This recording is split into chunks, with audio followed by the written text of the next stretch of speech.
نحمده ونصلي على رسوله الكريم أما بعد فأعوذ بالله من الشيطان الرجيم بسم الله الرحمن الرحيم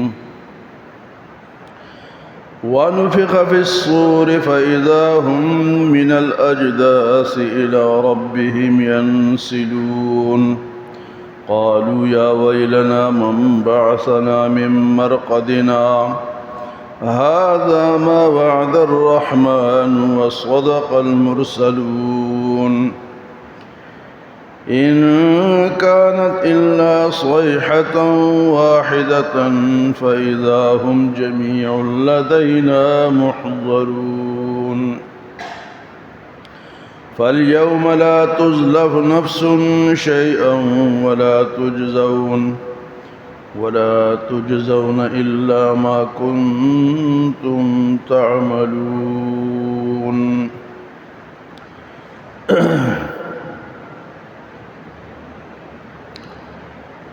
گزشتہ درس میں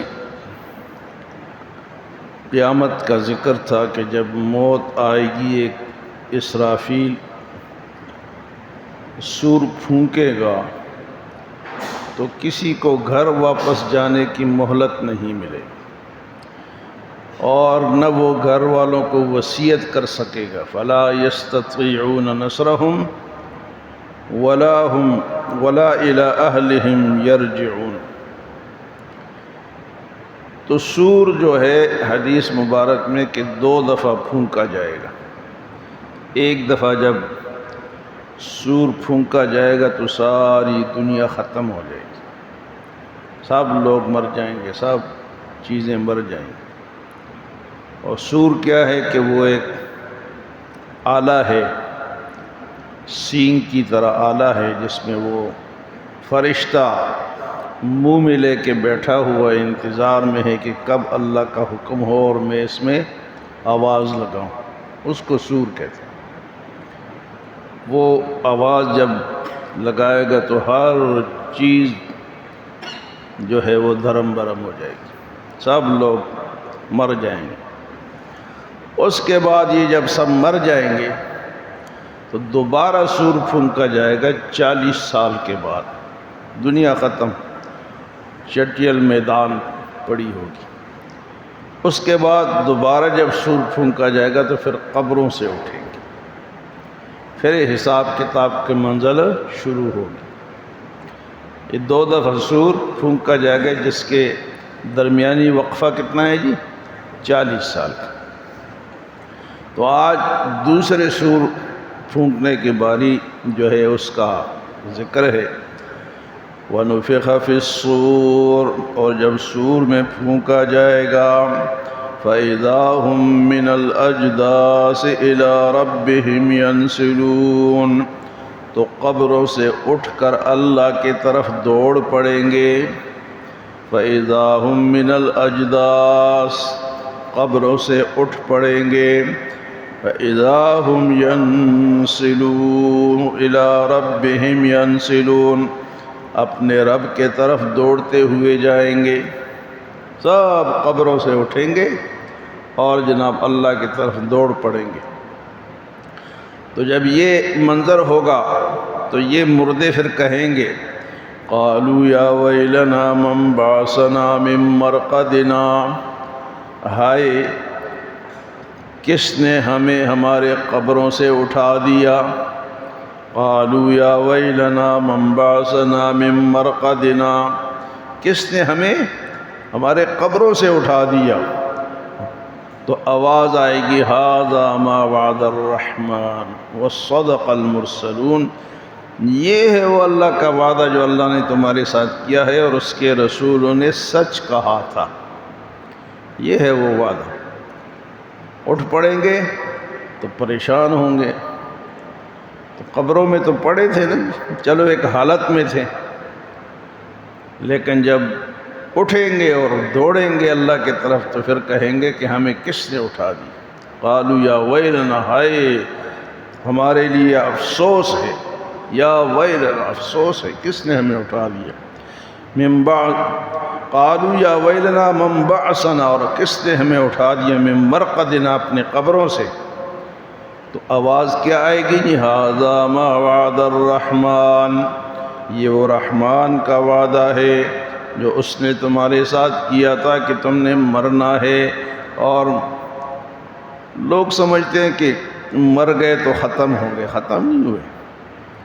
یہ ایک آدمی تھا، آپ نے سنا بھی ہے کہ وہ جب مر گیا تو اس نے اپنے بیٹوں سے کہا جی کہ مجھے جلا کے میری راکھ کو سمندروں میں اڑا دے، ہواؤں میں اڑا دینا، مجھے دفنانا نہیں.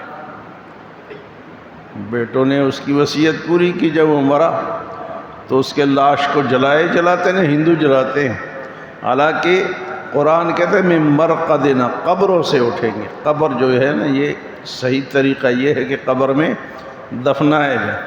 تو وہ جلاتے سمجھتے کہ دوبارہ اس کو کوئی جمع نہیں کر سکے گا.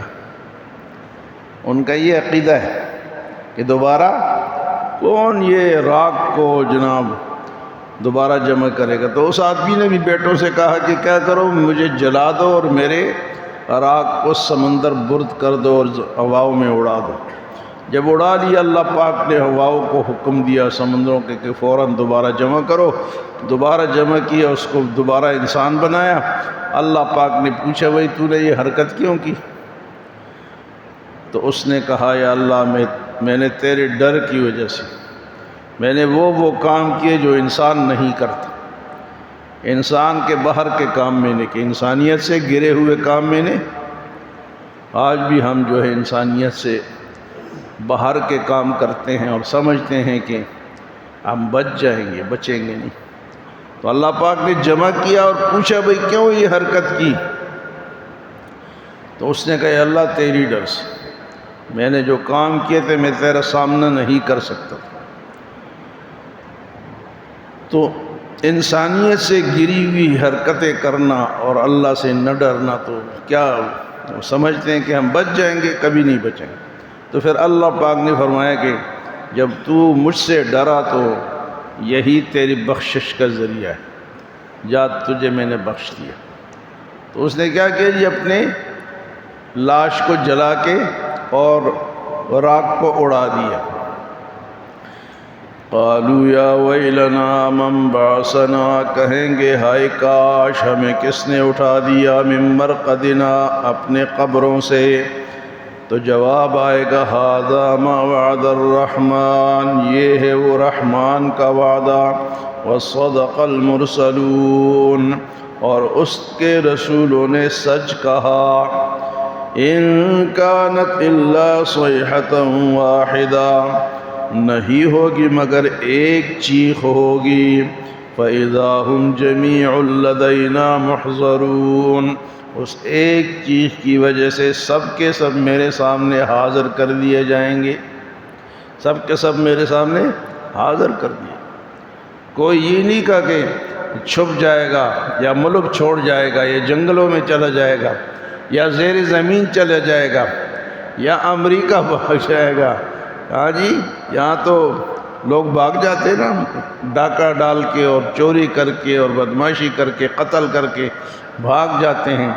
تو اللہ پاک فرمائیں گے جب وہ آواز آئے گی فَإِذَا هُمْ جَمِيعٌ لَدَيْنَا مُحْضَرُونَ، سب کے سب میرے سامنے حاضر کر دیے.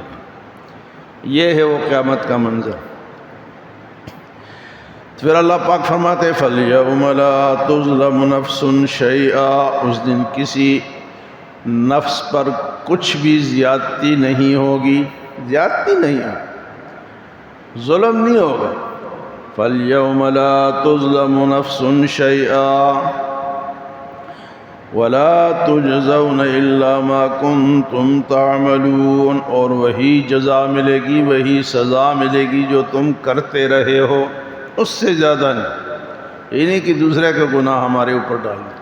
جو حرکتیں ہم نے کی ہیں اگر اچھی کی ہیں تو اچھا بدلہ ملے گا، اور اگر بری حرکتیں کی ہیں تو جہنم ٹھکانہ ہوگا. تو قرآن سارا جو ہے جزا اور سزا سے بھرا ہوا ہے، اور یہ ہمیں بتایا جا رہا ہے کہ تم انسان بنو اور اچھے عمل کر کے میرے پاس آؤ. آنا میرے پاس. تو قیامت کا منظر آج کی ان آیات میں پیش کیا گیا۔ فرمایا وَنُفِخَ فِي الصُّورِ، اور جب سور میں پھونکا جائے گا فَإِذَا هُم مِّنَ الْأَجْدَاثِ إِلَىٰ رَبِّهِمْ يَنْسِلُونَ، تو وہ اچانک دوڑ پڑیں گے اپنے رب کی طرف۔ قالوا یا ویلنا، تو کہیں گے ہائے کاش، ہماری تباہی، ہماری بربادی، من بعثنا، کس نے ہمیں اٹھا دیا، من مرقدنا، اپنے قبروں سے، ھذا ما وعد الرحمن، جواب ہے کہ یہ رحمان کا وعدہ ہے، وصدق المرسلون، اور اس کے رسولوں نے سچ کہا تھا۔ ان کانت الا صیحۃ واحدہ، نہیں ہوگی مگر ایک آواز ہوگی، ایک چیخ ہوگی، وَإِذَا هُمْ جَمِيعٌ لَدَيْنَا مُحْضَرُونَ، تو سب کے سب میرے سامنے جمع کر دیے جائیں گے۔ فَالْيَوْمَ لَا تُظْلَمُ نَفْسٌ شَيْئًا، پس کسی انسان پر، کسی نفس پر کچھ بھی زیادتی نہیں ہوگی، ظلم نہیں ہوگا۔ وَلَا تُجْزَوْنَ إِلَّا مَا كُنتُمْ تَعْمَلُونَ، اور وہی بدلہ ملے گا تمہیں جو کام تم نے کیے ہیں۔ تو ہر انسان کو چاہیے کہ وہ آخرت کو یاد کر کے زندگی گزارے۔ اگر آخرت نہ ہوتی نا تو پھر آزاد، جس طرح کافر آزاد ہے، وہ سمجھتے ہیں کہ ہم آزاد ہیں، لیکن آزاد نہیں ہے۔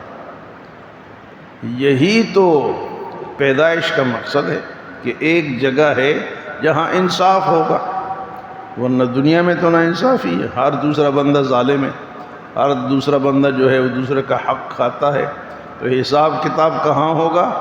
وہ ان حالات کے بعد فرمائے فَالْيَوْمَ لَا تُظْلَمُ نَفْسٌ شَيْئًا وَلَا تُجْزَوْنَ إِلَّا مَا كُنتُمْ تَعْمَلُونَ۔ اللہ ہمیں عمل اور سمجھ کی توفیق عطا فرمائے۔